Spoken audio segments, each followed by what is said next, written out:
Welcome to another edition of City and State TV. I'm Gerson Borrero.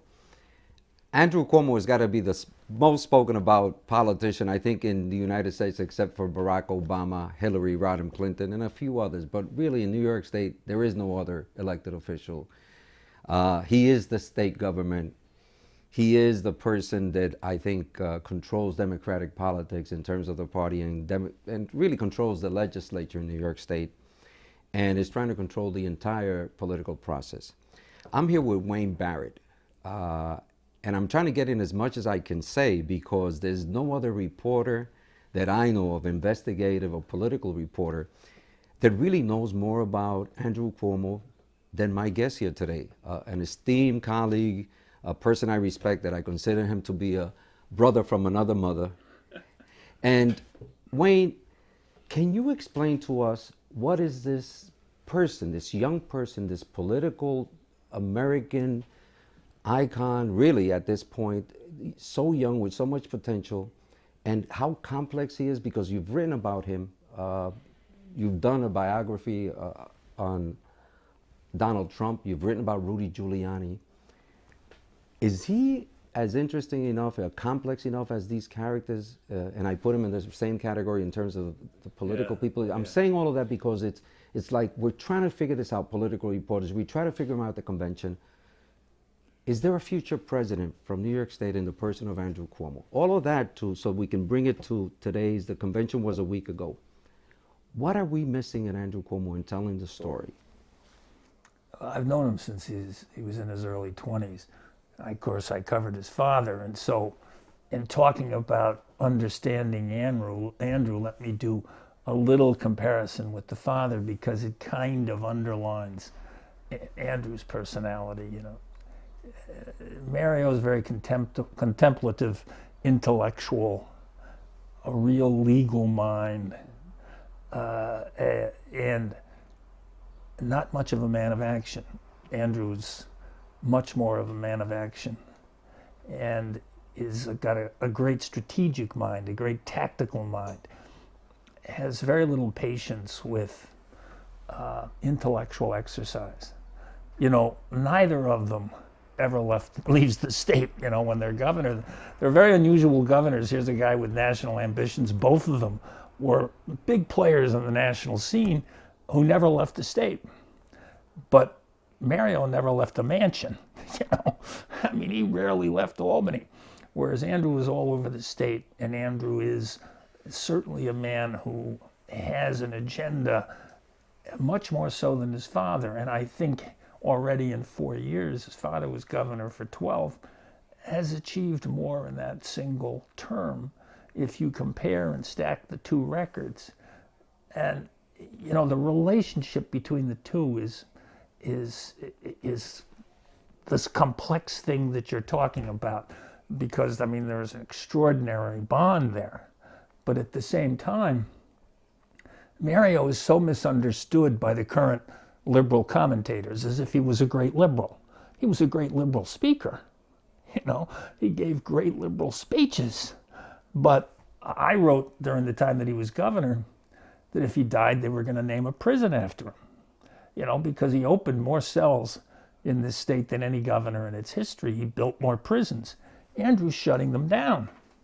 Andrew was shutting them down. And, you know, Andrew was constantly criticized from the left about his tax policies. Some of that criticism is merited, but a lot of it is just misunderstood because it was Mario, who's the great liberal, who actually gave us virtually a flat income tax in this state.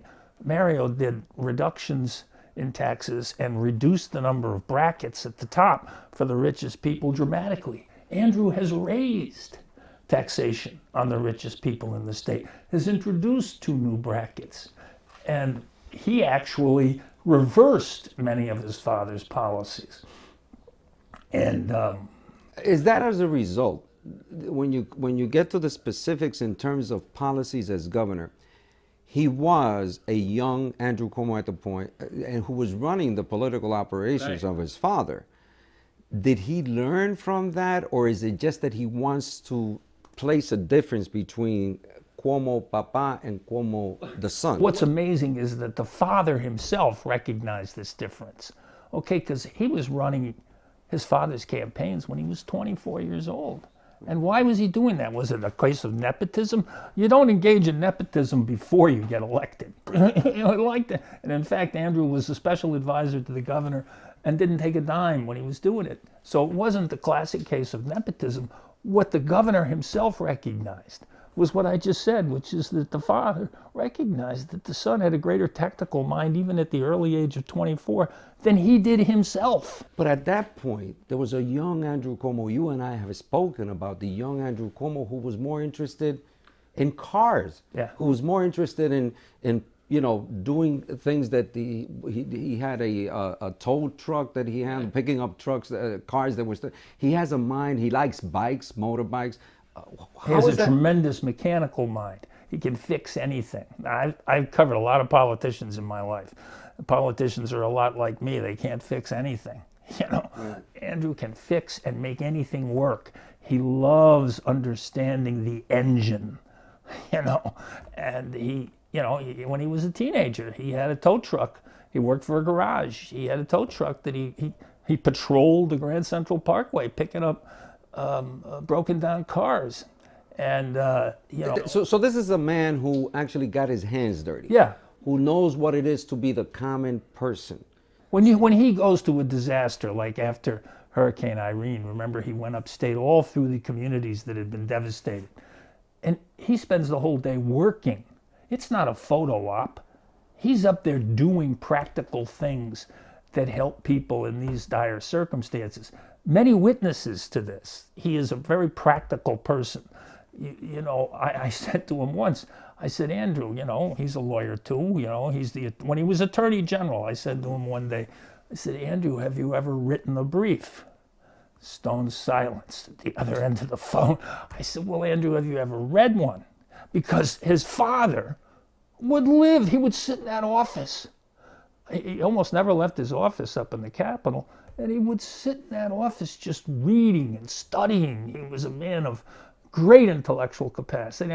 And Andrew is somebody, I'm not saying he doesn't read. Obviously, if you're going to do policy, if you're going to do policy and politics, you have to read. But he's a guy who translates what he reads into immediate action. And he just has an extraordinarily practical mind. His father had an extraordinary visionary mind. So the father is an intellectual. I would say, at least in my lifetime, I think he's the most brilliant politician that I've seen in my lifetime. I don't know about you, but I think he's the most Well, there are various kinds of intelligence. Right. I think it's an extraordinary form of intelligence to be as strategic and tactical as his son is. Right. It's a different form. The intellectual part, in the academic, the person to be able to have these wonderful speeches and talk about policies in these abstracts and make me believe like he's the liberal of all times. But yet Andrew really doesn't look like he's comfortable. He'll, like for example at the convention, he accepts in speech, but yet he doesn't talk to reporters afterwards. I don't think in engaging in a conversation with a multiple set of people where he's not in control or he doesn't know where it's going to go, he's not comfortable. The father would engage in intellectual exchange with reporters. Is that because Andrew is not just different from his father in that aspect, but rather wants to get to the nuts and bolts stuff? How does it work? The engine itself, the political, that moves the car, that moves the government, that actually gets things done for a person, that gets him from point A to point B to point Z. Is that the difference here? Is that what we're missing here? That he's... I think that his press strategy, which I abhor, I think it's a very, very bad press strategy. I think he should be much more open with the public than he is. His press strategy, his media strategy. But the reason why he does it is because it works. It works for him. It works for him, yeah. I mean, what politician is going to change an isolationist media strategy, which is essentially what he has? He doesn't do television interviews. He does extraordinarily few press briefings. He's, whereas his father was much more open to the media than that. But what happened with Andrew was when he ran for governor the first time back in 2002, which was a disaster. But when he ran, he made this comment about Pataki held Giuliani's coat during the 9/11 thing. he was eaten alive by the press, even though everybody recognized that he had stated an axiom. Why the press ate him alive for that, I don't know. But he was attacked and attacked and attacked for it. He was forced out of the race. He learned a lesson from that, which was that his glib tongue, and he does have a glib tongue, could get him in trouble. And then he discovered when he ran for attorney general and won, and then was a successful attorney general, ran for governor and won overwhelmingly, that the more he stayed away from the media, the more successful he was. So he has to see a significant dip in his poll numbers to change that media strategy, and I don't think that's likely to happen, at least on a New York level.